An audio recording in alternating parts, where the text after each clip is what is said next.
இந்த வீடியோ நம்ம என்ன பார்க்க போறோம் அப்படின்னு பார்த்தீங்கன்னா, தமிழ் பிளாகர்ஸ் அஃபிஷியல் சேனல்ல வந்து பார்த்தீங்கன்னா, வீடியோவோட கமெண்ட்ஸ்ல நிறைய பேர் வந்து டவுட் கேட்டிருந்தாங்க. ஸோ அந்த டவுட்ஸ்க்கு வந்து பார்த்தீங்கன்னா, எக்ஸ்பிளனேஷன் தான் இந்த வீடியோவில் வந்து கொடுக்க போறோம். இந்த வீடியோ நீங்க பார்த்துக்கிறது தமிழ் பிளாகர்ஸ் Q1 சேனல்ல வந்து நீங்க வந்து பார்த்துக்கிறீங்க. ஸோ நம்ம Tamil blogger official channel and Tamil bloggers Q8 channel. So ரெண்டு சேனலுமே நீங்க வந்து சப்ஸ்கிரைப் பண்ணி வச்சுக்கோங்க. ஸோ இப்போ ஃபர்ஸ்ட் கொஸ்டின் வந்து பார்த்தீங்கன்னா, ஹாய் ப்ரோ, என்னோட பிளாக் வந்து கிரியேட் பண்ண ஆக்சஸ் அக்கௌண்ட் வந்து ஏர்னிங்ஸ் அப்படிங்கிற ஆப்ஷன் வந்து காட்டுது அப்படின்ற மாதிரி சொல்லியிருக்காரு. ஸோ அதில் நான் ஃபில் பண்ணி சப்மிட் கொடுத்துட்டேன். சைட் வந்து இப்போ ரிவ்யூவில் இருக்குது. பட் ஆனால் ஆக்சஸ் வந்து does not know your block அப்படின்னு சொல்லிட்டு மெசேஜ் வருது. இதுக்கு என்ன பண்ணணும் அப்படின்ற மாதிரி வந்து கேட்டிருக்காரு. ஸோ ஒருவேளை நீங்கள் வந்து ஆக்சன்ஸ் அப்ளை பண்ணும்போது உங்களுக்கு ஏதாவது ஆக்சன்ஸ் கோடு உங்களுக்கு வந்து வெரிஃபிகேஷன் கோடு ஏதாவது கொடுத்துருந்தாங்க அப்படின்னா ஐ திங்க் அது வந்து மெயில் மூலியமாக கூட உங்களுக்கு வந்தால் வரலாம். அந்த மாதிரி மெயில் செக் பண்ணி பாருங்கள். வந்துருந்துச்சு அப்படின்னா அந்த கோடை நீங்கள் பேஸ்ட் பண்ணி போடுங்க. அப்படி இல்லை அப்படின்னா நீங்கள் வந்து ப்ராப்பர் URL வந்து கொடுத்துருக்கீங்களா நீங்கள் வந்து செக் பண்ணி பாருங்கள். ஸோ நீங்கள் ஸ்டார்டிங்லேயே வந்து உங்களுடைய பிளாக்கரோட URL வந்து நீங்கள் காப்பி பண்ணி போட்டிருப்பீங்க பார்த்தீங்களா, அது வந்து HTTPS-ஓட நீங்கள் வந்து இன்க்ளூட் பண்ணி போட்டிருக்கீங்களா அப்படின்ற இதை செக் பண்ணி பாருங்க. புரியுதுங்களா? அப்படி இல்லைன்னா நீங்கள் வந்து திரும்ப ரீசப்மிட் வந்து பண்ணுங்க. அண்ட் அடுத்து வந்து பார்த்தீங்கன்னா, நான் ஃபர்ஸ்ட் ஆட்சன்ஸ் அப்ளை பண்ணேன். பட் அதில் வந்து சில ஆப்ஷன்ஸ் டிசேபிள் இருக்குது. ஸோ இந்த ஆட்மப் யூஸ் பரவாயில்லையா, நான் ப்ராப்ளம் வருமா அப்படின்னு கேட்குறாரு. ஏற்கனவே நீங்கள் ஒரு ஆட்சன்ஸ் அக்கௌண்ட் கிரியேட் பண்ணிட்டீங்கன்னா திரும்ப பண்ணாதீங்க. ஒரு பேரில் ஒரு ஆட்சன்ஸ் அக்கௌண்ட் மட்டும் தான் நீங்கள் கிரியேட் பண்ண முடியும். ஸோ மல்டிபிளாக நீங்கள் வந்து ஒரே ஃபோன் நம்பர் வச்சுட்டு ஒரே ஜிமெயில் ஐடியை வச்சுக்கிட்டு இல்லை ஒரே பேரை வச்சுக்கிட்டு நீங்கள் திரும்ப மல்டிபிளாக பண்ண முடியாது. அப்படி பண்ணீங்கன்னா அது ஆட்சன்ஸோட பாலிசிக்கு அகெயின்ஸ்ட்டு. புரியுதுங்களா? ஸோ ஒரே ஒரு ஆட்சன்ஸு ஒரே ஒரு பேரில் ஒரே ஃபோன் நம்பரில் ஒன்று மட்டும்தான் நீங்கள் க்ரியேட் பண்ண முடியும். ஸோ நம்ம இஷ்டத்துக்கு மல்டிபிளாக நீங்கள் வந்து பண்ண முடியாது. புரியுதுங்களா? அடுத்து வந்து பார்த்தீங்கன்னா, அப்படி இல்லை உங்களுக்கு வந்து இந்த மாதிரி வேற ஒரு ஜிமெயில் ஐடியில் நீங்கள் வந்து பண்ணணும் அப்படின்னா உங்கள் ஃபேமிலி மெம்பர்ஸ் யாராவது 18+, ஸோ மேஜராக யாராவது இருந்தாங்க அப்படின்னா அவங்களுடைய பேரில் நீங்கள் ஆக்சஸ் அக்கௌண்ட் க்ரியேட் பண்ணி நீங்கள் ட்ரை பண்ணலாம். இப்போ என்னோட பிளாக் சைட் வந்து ஃபேஸ்புக் பேன் பண்ணிட்டாங்க. ஸோ நீங்கள் வந்து டேரெக்டாக பிளாக்கரில் இருக்கக்கூடிய போஸ்ட்டை வந்து நீங்கள் ஃபேஸ்புக்கில் வந்து ஷேர் பண்ண முடியாதுங்க. இதுக்கு பதிலாக வந்து பார்த்தீங்கன்னா இன்ஸ்டன்ட் ஆர்டிக்கல் அப்படின்னு சொல்லிட்டு நான் வந்து ஒரு டாப்பிக்கில் வீடியோ வந்து போட்டிருப்பேன். நம்ம சேனலில் போய் சர்ச் பண்ணி பாருங்கள். Instant article Facebook instant article அப்படின்னு சொல்லிட்டு நீங்கள் சர்ச் பண்ணி பாருங்கள். அந்த வீடியோவில் பார்த்தீங்கன்னா நீங்கள் வந்து ஒரு பேஜ் வச்சுருக்கணும். ஸோ பேஜ்லேருந்து நீங்கள் பிளாக்கரில் போடக்கூடிய ஒவ்வொரு போஸ்ட்டும் ஆட்டோமேட்டிக்காக வந்து உங்களுடைய ஃபேஸ்புக் பேஜில் வந்து டேரெக்டாக வந்து போஸ்ட் ஆகும். அந்த வீடியோ பார்க்கலைன்னா உங்களுக்கு போய் பாருங்கள். கண்டிப்பாக உங்களுக்கு வந்து ஹெல்ப்ஃபுல்லாக வந்து இருக்கும். அப்புறம் 1/1 போஸ்ட் அப்லோட் பண்ணும்போது பேசிக் செட்டிங்ஸில் டைட்டில் டிஸ்கிரிப்ஷன் சேஞ்ச் பண்ணணுமா அப்படின்னு கேட்குறாரு. 1/1 ஒரு போஸ்ட்டாக நீங்கள் போடும்போது பேசிக் செட்டிங்ஸில் டைட்டில் அண்ட் டிஸ்கிரிப்ஷன் வந்து சேஞ்ச் பண்ணணுமா அப்படின்ற மாதிரி வந்து கேட்குறாரு. ஆமாம், நீங்கள் ஒரு போஸ்ட்டும் நீங்கள் போடும்போது பார்த்தீங்கன்னா ஒவ்வொரு போஸ்ட்டும் வேறு டாப்பிக்கில் தான் நீங்கள் போடுவீங்க. ஸோ அந்த போஸ்ட் க்ரியேட் பண்ணும்போது பார்த்தீங்கன்னா டைட்டில் வேறு மாதிரி தான் இருக்கும். கண்டிப்பாக வந்து டிஸ்கிரிப்ஷன் அப்படிங்கிறது வந்து பார்த்தீங்கன்னா சர்ச் டிஸ்கிரிப்ஷன். நான் சொல்கிறது வந்து சர்ச் டிஸ்கிரிப்ஷனில் கண்டிப்பாக ஒவ்வொரு போஸ்ட்டுக்கும் உங்களுக்கு வந்து வேறு மாதிரி தான் நீங்கள் போட்டாகணும். பிளாக்கரில் இருக்கக்கூடிய காமன் செட்டிங்ஸ் வந்து பார்த்தீங்கன்னா அது ஒரு டைம் தான் நீங்கள் வந்து கொடுக்க போகிறீங்க. அதை நீங்கள் மாற்றி கொடுக்கணும் அவசியம் வந்து கிடையாது. பிளாக்கரில் லெஃப்ட் சைடில் செட்டிங்ஸ் அப்படிங்கிற ஆப்ஷன் இருக்கும் பார்த்தீங்கன்னா, அதில் போனீங்கனாலும் உங்களுக்கு வந்து டைட்டில் அப்புறம் டிஸ்கிரிப்ஷன் அப்படிங்கிற ஆப்ஷன்லாம் இருக்கும். அதெல்லாம் ஒன் டைம் கொடுக்குறது தான். பட் நீங்கள் போடக்கூடிய ஒவ்வொரு போஸ்ட்டுக்கும் வந்து பார்த்தீங்கன்னா டைட்டில் கண்டிப்பாக வேறு டைட்டில் தான் கொடுப்பீங்க. அதே மாதிரி சர்ச் டிஸ்கிரிப்ஷன் சொல்லிட்டு உங்களுக்கு வந்து ரைட் சைட்லேயே இருக்கும். இந்த லேபிள், அதுக்கப்புறம் வந்து பார்த்தீங்கன்னா இந்த பெருமாள் லிங்க், அதுக்கு கீழே வந்து பார்த்தீங்கன்னா சர்ச் டிஸ்கிரிப்ஷன் இருக்கும். ஸோ இந்த சர்ச் டிஸ்கிரிப்ஷன் வந்து பார்த்தீங்கன்னா ஒவ்வொரு போஸ்ட்டுக்கும் உங்களுக்கு வந்து மாறும். ஏன்னா ஒவ்வொரு போஸ்ட்டும் ஒவ்வொரு டாப்பிக்கில் தான் நீங்கள் வந்து போடுவீங்க. ஸோ அதனால் நீங்கள் வந்து கண்டிப்பாக வேறு தான் போட்டாகணும். அப்புறம் என்னோட போஸ்ட் வந்து கவுன்சல்ஸில் வந்து ஓகே சர்ச் கன்சோலில் வந்து இன்க்ரீஸ் ஆக மாட்டேங்குது ப்ரோ, ஹெல்ப் பண்ணுங்க அப்படின்ற மாதிரி வந்து கேட்டிருக்காரு. சர்ச் கன்சோலில் வந்து பார்த்தீங்கன்னா இன்க்ரீஸ் ஆகலை அப்படின்னா உங்களுக்கு வந்து இந்த சைட் மேப் அப்படிங்கிற ஒரு ஆப்ஷன் தான். ஜஸ்ட் அதை டெலீட் பண்ணிட்டு ரீசப்மிட் பண்ணுங்கள், உங்களுக்கு வந்து அப்டேட் ஆயிரும்.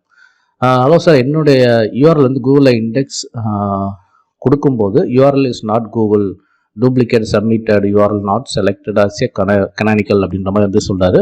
பட் டெஸ்ட் லைவ் URL கொடுத்தா சக்ஸஸ் வருது அப்படின்ற மாதிரி சொல்கிறாரு. நீங்கள் 2-3 டைம் வந்து நீங்கள் செக் பண்ணி பாருங்கள். அப்படிங்களா? 1 டைம் கொடுக்கும்போது மேபி அந்த மாதிரி பிரச்சனை வரலாம். ஸோ செகண்ட் டைம் அதே மாதிரி மேனுவலாக நீங்கள் வந்து இண்டெக்ஸ் பண்ணி பாருங்கள். புரியுதுங்களா? ஸோ செகண்ட் டைம் கொடுத்துட்டு அதுக்கப்புறம் நீங்கள் வந்து அந்த போஸ்டோட URL போயிட்டு நீங்கள் google.com அந்த சர்ச் இன்ஜினில் போயிட்டு நீங்கள் வந்து செக் பண்ணி பாருங்கள். புரியுதுங்களா? அண்ட் அடுத்தது பார்த்தீங்கன்னா போல் ஓட்டிங் வெப்சைட் கிரியேட் பண்ண ஆக்சஸ் அப்ரூவல் கிடைக்குமா? கண்டிப்பாக கிடைக்காது. போல் வெப்சைட்டுக்குலாம் வந்து கொடுக்க மாட்டாங்க ப்ரோ. நீங்கள் சொல்கிறது வந்து சிங்கிள் வெப்சைட் சொல்கிறீங்க. சிங்கிள் பேஜ் வெப்சைட்டுக்கு வந்து அந்த மாதிரி கொடுக்க மாட்டாங்க. பிளாக்கரில் அந்த மாதிரி கொடுக்க மாட்டாங்க. அண்ட் வேர்ட்ப்ரெஸ்லையுமே அந்த மாதிரி கொடுக்க மாட்டாங்க. புரியுதுங்களா? ஆக்சன்ஸை பொறுத்தவரை சிங்கிள் சைட்டுக்கு வந்து கொடுக்க மாட்டாங்க. பட் மேபி வந்து இதுக்கு முன்னாடி வந்து வாங்கிக்கிட்டு இருந்தாங்க. ஐ திங்க் 2013, 2014, அதுக்கு முன்னாடி 2015க்கு முன்னாடி அந்த மாதிரி வந்து வாங்கிக்கிட்டு இருந்தாங்க. அது வேறு ஏதோ ட்ரிக்ஸ் யூஸ் பண்ணி அந்த மாதிரி வாங்கிக்கிட்டு இருந்தாங்க. இப்போ ரீசெண்டாக வந்து பார்த்தீங்கன்னா அந்த மாதிரி கொடுக்கறது இல்லை Google actions. Bread crumbs error பற்றி கேட்டிருக்காரு. உங்களுடைய போஸ்ட் எல்லாத்துலேயும் நீங்கள் வந்து டேக் கொடுத்துருக்கீங்களான்னு பாருங்கள். அதாவது லேபிள் இருக்குது பார்த்தீங்களா, அது கொடுத்துருக்கீங்களான்னு பாருங்கள். ஒன்ஸ் நீங்கள் செக் பண்ணிக்கிங்க. அது கொடுக்கல அப்படின்னா உங்களுக்கு அந்த மாதிரி பிரச்சனை வரும். ஒருவேளை இதுக்கு முன்னாடி நீங்கள் கொடுக்காம இருந்து ஒரு 10 டேஸ் 15 டேஸ்க்கு முன்னாடி கொடுக்காம இருந்து அதுக்கப்புறம் நீங்கள் எல்லா போஸ்ட்டுக்கும் நீங்கள் வந்து டேக் கொடுத்துருந்தீங்க அப்படின்னா இதுக்கு முன்னாடி பண்ணதுக்கு இப்போ அப்டேட் ஆகிட்டு இந்த மாதிரி வந்து ரிட்டர்ன்ஸ் எரர் வந்து காமிக்கும். ஜஸ்ட் நீங்கள் போய்ட்டு வேலிடேஷன் கொடுத்துட்டீங்க அப்படின்னா ஒரு 10-15 நாளில் செக் பண்ணிவிட்டு உங்களுக்கு வந்து ப்ராப்ளம் வந்து சால்வ் ஆயிரும். புரியுதுங்களா? ஆட்மப் அக்கௌண்ட் ஓப்பன் பண்ணால் கேஸ் கட்டணுமா அண்ட் சேஃபா அப்படின்ட்டு கேட்குறாரு. ஆட்மப் அக்கௌண்ட்டுக்கு நீங்கள் எதுக்கு பணம் கட்டுறீங்க? முதல் ஆட்சன்ஸுக்கு பொறுத்தவரை பார்த்தீங்கன்னா நீங்கள் பணமே எதுவும் கட்ட தேவையில்லை. ஆட்சன்ஸை பற்றி இன்னும் கொஞ்சம் கிளியராக இன்ஃபர்மேஷன் தெரிஞ்சுக்கிட்டு அதுக்கப்புறம் போய் பண்ணுங்கள்.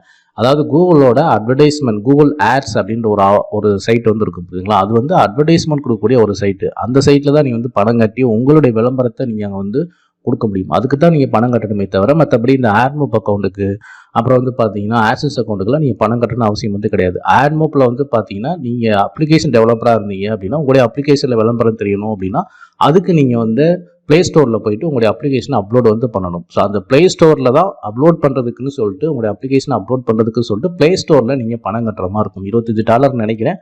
மேபி $1 $2 முன்னப்பண்ண இருக்கலாம். புரியுதுங்களா? ஸோ ப்ளே ஸ்டோரில் உங்களுடைய அப்ளிகேஷன் அப்லோட் பண்ணுறதுக்கு தான் பணம் கட்டணுமே தவிர மற்றபடி ஆட்மோப் அக்கௌண்ட் கிரியேட் பண்ணுறதுக்கே நீங்கள் வந்து பணம் கட்டணும் அவசியம் வந்து கிடையாது. உங்களுடைய புரிதல் கொஞ்சம் தப்பாக இருக்குது. இன்னும் கொஞ்சம் டீட்டெயிலாக வந்து ஆட்சன்ஸ் பற்றி ஆட்மோப்பை பற்றி தெரிஞ்சுக்கிட்டு அதுக்கப்புறம் வந்து நீங்கள் உள்ளே போங்க. நீங்கள் வந்து ஆட்சன்ஸ் ஆட்மோப் அக்கௌண்ட்டை பொறுத்தவரை நீங்கள் வந்து எந்த ஒரு பணமும் கட்ட தேவையில்லை. சாரி ப்ரோ, எனக்கும் வந்து சேம் ப்ராப்ளம். பட் எனக்கு வந்து கரண்ட் ஜிமெயில் ஐடி தான் தெரியும், பழைய ஜிமெயில் ஐடி தெரியாது அப்படின்ற மாதிரி சொல்கிறாங்க. ஓகே, உங்களுக்கு வந்து இப்போ ஏற்கனவே நீங்கள் ஆட்சன்ஸ் அக்கௌண்ட் கிரியேட் பண்ணி உங்களுக்கு வந்து ரிஜெக்ட் ஆகிருக்கலாம். ஸோ ரெண்டாவது அக்கௌண்ட் கிரியேட் பண்ணும்போது இந்த மாதிரி ஏற்கனவே ஒரு ஜிமெயில் ஐடியில் ஆட்சன்ஸ் அக்கௌண்ட் இருக்குது, திரும்ப நீங்கள் பண்ண முடியாது அப்படின்ற மாதிரி வந்து சொல்லியிருப்பாங்க. ஒன்றும் பிரச்சனை இல்லை. நீங்கள் வந்து உங்களுடைய ஃபேமிலி மெம்பர்ஸ் யாராவது 18+ யாராவது மேஜர் இருந்தாங்க அப்படின்னா அவங்களுடைய பேரில் நீங்கள் வந்து ஆட்சன்ஸ் அக்கௌண்ட் கிரியேட் பண்ணி உங்களுடைய பிளாக்கருக்கு நீங்கள் ஆட்சன்ஸ் வந்து அப்ளை பண்ணிக்கலாம். இப்போ மூவி பிளாக் பண்ண ஆக்சஸ் அப்ரூவல் கொடுப்பாங்களா? ஸோ கொடுப்பாங்க. பட் இன்னும் கொஞ்சம் அது கொஞ்சம் காப்பிரைட் இல்லாத கண்டென்ட்டாக நீங்கள் வந்து போடணும். எல்லாமே ஓன் கண்டென்ட்டாக வந்து போடணும். புரியுதுங்களா? அடுத்து வந்து பார்த்தீங்கன்னா ஹெல்த் ஃபார் ரிவ்யூ இருக்குது. ஆக்சுவலாக 2 பேர் இதுக்கு முன்னாடியே கேட்டிருந்தாங்க அவங்க சைட் வந்து ரிவ்யூ பண்ண சொல்லி. இன்னும் நான் வந்து பண்ணலை. ப்ரோ, கஸ்டம் டொமைன் இருந்தால் ஆக்சன்ஸ் அப்ளை பண்ண முடியுமா? ரெண்டுக்குமே நீங்கள் பண்ணலாங்க. blogspot.comக்கும் நீங்கள் பண்ணலாம். கஸ்டம் டொமைன் நீங்கள் வாங்கி உங்களுடைய பிளாக்கில் ஆட் பண்ணிவிட்டு ரெண்டுக்குமே நீங்கள் வந்து பண்ண முடியும். புரியுதுங்களா? blogspot.comக்கு இன்னும் கொஞ்சம் நீங்கள் வெயிட் பண்ணுற மாதிரி இருக்கும். அதாவது ஏர்னிங்ஸ் அப்படிங்கிற ஆப்ஷனில் கிரியேட் ஆட்சன்ஸ் அப்படிங்கிற ஆப்ஷன் வர வரைக்கும் நீங்கள் வெயிட் பண்ணுற மாதிரி இருக்கும். பட் அது எப்போ எனபிள் ஆகும் அப்படின்றத சொல்ல முடியாது. உங்களுடைய பிளாக்கர் குவாலிஃபிகேஷன் ஆகிற பட்சத்தில் கூகுளே உங்களுக்கு வந்து அதை எனபிள் வந்து பண்ணிவிடுவாங்க. அது வரைக்கும் நீங்கள் வெயிட் பண்ணணும். பட் டொமைன் வாங்கிட்டீங்க அப்படின்னா நீங்கள் 25 போஸ்ட் போட்டிருக்கீங்க அப்படின்னா டொமைன் இன்றைக்கே வாங்கிட்டு நாளைக்கே நீங்கள் ஆட்சன்ஸ் அப்ளை பண்ணலாம். இல்லை இன்றைக்கே கூட நீங்கள் வந்து அப்ளை வந்து பண்ணிக்கலாம். புரியுதுங்களா? ஸோ அந்த ஒரு டிஃப்ரெண்ட் தான் அதில் வந்து இருக்குது. ஓகே, அது இல்லாமல் வந்து பார்த்தீங்கன்னா 2 பேர் வந்து இதுக்கு முன்னாடியே அவங்களுடைய பிளாக்கர் வந்து ரிவ்யூ பண்ண சொல்லி கேட்டிருந்தாங்க. ஐ திங்க் நெக்ஸ்ட் வீடியோவில் பார்ப்போம்னு நினைக்கிறேன். 2 பிளாக்கரும் ஒரே இதில் நான் முடிஞ்சால் நான் போகிறேன். இன்றைக்கி ஈவினிங் போகிறேன். அப்படி இல்லைனா நாளைக்கு மார்னிங் வந்து அந்த வீடியோ வரும்னு நினைக்கிறேன். 2 பேர் வந்து ஸ்பெசிஃபிக்காக வந்து கேட்டிருக்காங்க. ஓகே, அடுத்த வீடியோவில் உங்களுக்கு நான் வந்து ரிவ்யூ பண்ணி போட்டலாம். அண்ட் இந்த வீடியோ பிடிச்சிருந்தா லைக் பண்ணுங்கள், ஷேர் பண்ணுங்கள். ஸோ நம்ம சேனலில் பிளாக்கர் சம்பந்தமான A to Z வீடியோஸ் வந்து அப்டேட் பண்ணியிருக்கோம். ஸோ நம்ம சேனல் தமிழ் பிளாக்கர் அஃபிஷியல் சேனலையும் நீங்கள் வந்து சப்ஸ்கிரைப் பண்ணி வச்சுங்க. ஸோ உங்களுக்கு பிளாக்கர் சம்பந்தமான ஏதாவது டவுட் இருந்துச்சு அப்படின்னா நீங்கள் வந்து தமிழ் பிளாக்கர் அஃபிஷியல் சேனலில் ஏதாவது வீடியோவோட கமெண்ட்ஸில் நீங்கள் வந்து கமெண்ட் பண்ணுங்கள். அதுக்குண்டான எக்ஸ்ப்ளனேஷன் வீடியோ வந்து பார்த்தீங்கன்னா தமிழ் பிளாக்கர்ஸ் Q&A சேனல் வந்து உங்களுக்கு வந்து வீடியோ வந்து பப்ளிஷ் ஆகும். ஸோ இந்த சேனலையும் நீங்கள் வந்து சப்ஸ்கிரைப் பண்ணி வச்சுங்க. அண்ட் வீடியோ பிடிச்சிருந்தா லைக் பண்ணுங்கள், ஷேர் பண்ணுங்கள். ஸோ இன்னொரு வீடியோ வந்து பார்ப்போம். தேங்க்ஸ் ஃபார் வாட்சிங்.